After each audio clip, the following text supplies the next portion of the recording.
Alors on est tout début mars, un grand ciel bleu, un beau soleil, quelques degrés en plus et les carpes commencent à bouger.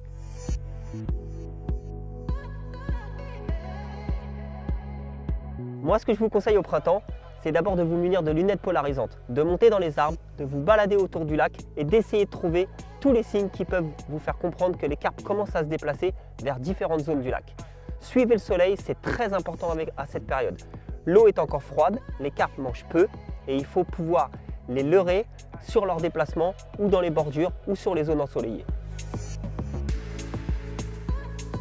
J'utilise essentiellement des spinner rigs avec un petit stick et je cherche les bordures, les zones ensoleillées et tous les endroits où peuvent venir se réchauffer les poissons à cette saison. J'utilise principalement des sèches très attractives, baignées dans le goût suprême pour qu'elles diffusent un maximum des attractants qui peuvent faire dévier les poissons de leur zone de passage. J'utilise des sèches fluorescentes pour l'attraction visuelle et l'attraction olfactive avec le goût. Pour moi, c'est ma façon d'aborder la pêche au printemps et ça prend des carpes.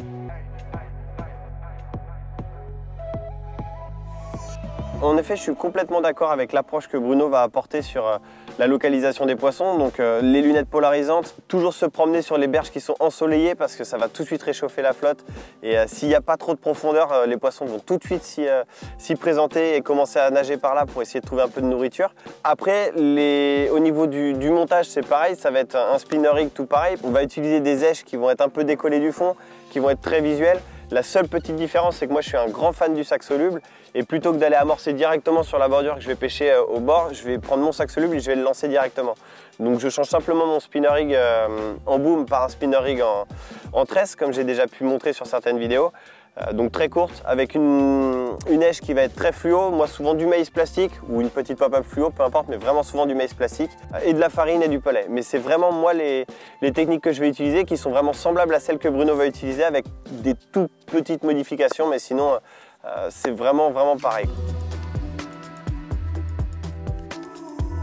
Et du coup, en fait, on s'aperçoit qu'on se rejoint complètement sur le fait qu'à cette période-là, il faut leurrer le poisson plus que d'essayer de le nourrir et de l'attirer sur des zones. Il faut vraiment essayer de le localiser pour le leurrer.